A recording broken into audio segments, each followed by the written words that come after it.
Ang pagbabalik ng ermitanyo. Namiss ko kayo eh. Kaya ipagpatuloy na natin ang naudlot nating kwento. Simulan na natin. Matapos ang laban na yon, ay ang pagbalik ni Fidel sa tambayan nila. Nadatnan niya sila Manoy Pilimon na nag-uusap. Kaya naman sinabi niya ang mga napansin niya sa paligid, maliban sa lalaki na nakalaban niya. Mas pinaigting ang pagbabantay sa tuwing gabi upang hindi maulit ang mga pangyayari. Kinabukasan, tumulong sila Fidel para maglibot sa lugar. Hinahanap nila ang mga manok na nawala. Ngunit nakita nila sa mga tali nito na sinadya itong kinuha dahil naputol. Dahil dito, hindi pinilit ni Mang Pilimon ang paghanap sa mga ito. Lumipas ang mga araw. Dumating na nga ang araw ng paligsahan kung saan itinakda ni Timyong kung kailan ito magbabayad. At umaga pa lang, kinausap na siya ni Manoy Pilimon. Fidel, naikwento sa akin ni Ador na magaling ka raw sa pagtatari. At hindi lang yan. Sa lahat daw na dinayo ninyo, hindi ka pa raw natatalo. Kaya napagdesisyonan kong ikaw na ang aasahan ko sa mga bagay na yan mamaya. Tanong sa kanya ni Manoy Pilimon. Walang problema, Manong. Gaya nga ng pinangako ko sa inyo, babawi tayo sa kanila. Pero Manong, mas epektibo ang pamamaraan ko sa pagtatari kapag ako din mismo ang magbibitaw. Sagot naman niya rito. Kaya nagtinginan sina Ador at Manoy Pilimon. O sige, walang problema. Kaya nga iasa ko sa iyo ang laban na ito. Kaya galingan mo, dahil may pabalato ka sa akin kapag nanalo tayo. Sagot naman ng matanda na siyang ikinagalak niya ng husto. Oo nga pala, Manong. Saan pala magharap ang mga sasali sa paligsahan? Tanong niya rito. At sinabi naman nito ang lugar. Kaya nung gabing yon, lumakad naman mag-isa itong si Fidel. Kinabukasan, umaga pa lang, may pinapapunta na itong matanda sa sabungan. Ginawa nila ito para merong mag-ayos ng mga lagayan nila ng manok doon. Kaya pagsapit ng 10:00 ng umaga, naroon na ang pangkat nila Fidel kasama si Manoy Pilimon. At habang naroon sila, lumapit sa kanila ang 3 sa mga tauhan ni Temyong. Paglapit nito sa kanila, may iniabot itong bagay kay Fidel at nag-uwi ka ng, "Ito na raw ang bayad sa inyo ni Ginoong Temyong. Pakibigay na lang sa amo nyo." Wika nito at agad naman itong tinanggap ni Fidel habang nagpapasalamat. Matapos nun, ay agad nang umalis ang mga lalaki. "Manoy Pilimon, ito na raw ang bayad ni Ginoong Temyong."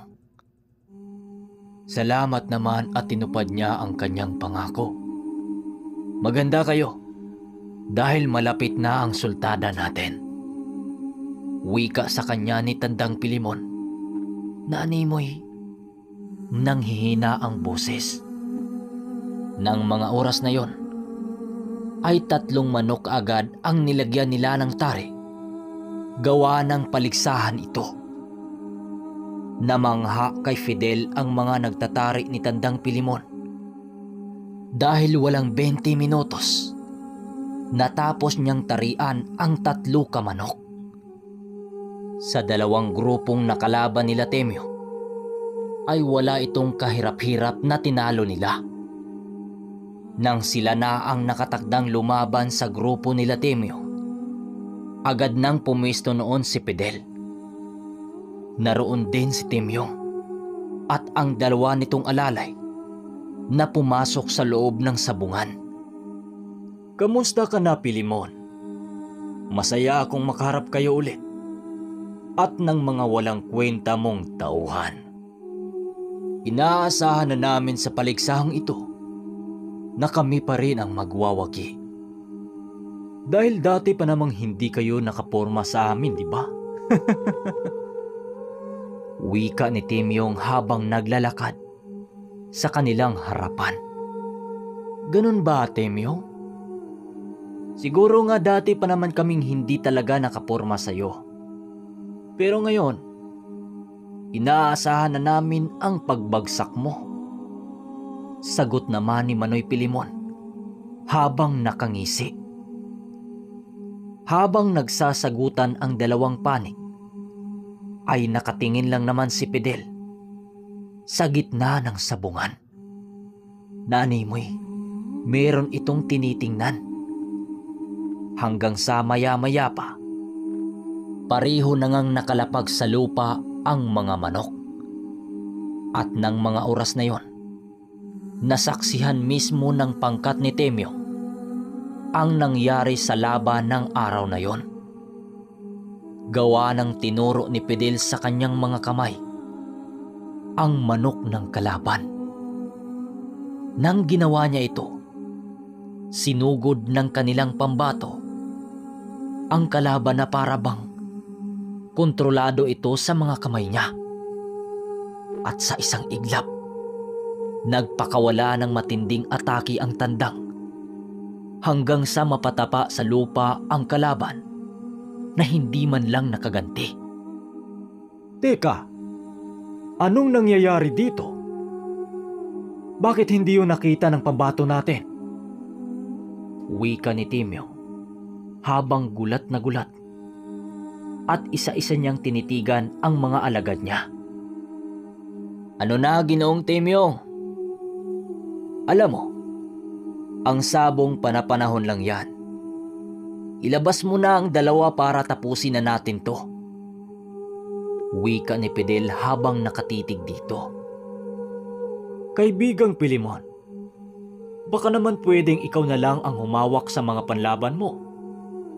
Alam mo, hindi kami sanay na humarap sa mga utusan mo." Wika ni Temyo kay Tandang Pilimon, na alam naman nilang nagdadahilan lang ito.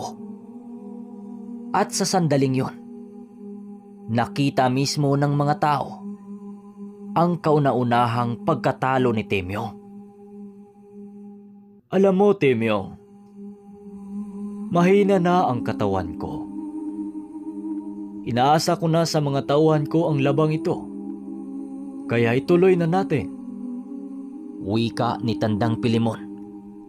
At sinabi din ng nangungulo sa paligsahan na ituloy na ang naudlot na labanan. Hanggang sa pangalawang laban, ay dito na muling nakita ni Fidel sa braso ni Temyo ang lintang kulay berde. Lumapit sa kanya si Temyo habang nakangising nagwika ng, "Siguro, iho, kaya ikaw ang humarap sa akin dahil may alam ka pala pagdating sa mga ganitong larangan.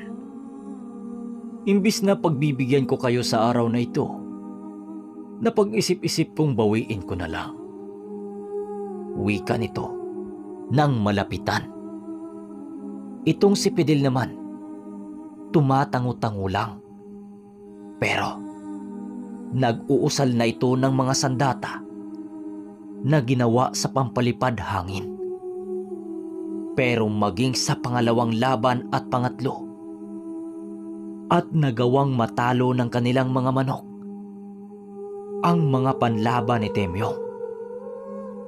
Kaya ng araw na yon, bukod sa mga papremyo, nakuha din nila ang tiwala ng mga namimili na meron silang bagong lahing magagaling na manok. Kaya ng araw na yon, grabing selebrasyon ang naganap sa bahay ni Mang Pilimon. At habang nag-iinuman sila, Dito sinabi ni Fidel kay Tandang Pilimon ang ginawa niyang pangontra sa taglay ni Temyong. At gulat na gulat noon ang matanda, maging si Ador. Dahil alam na alam niya pagdating sa mga ganong bagay.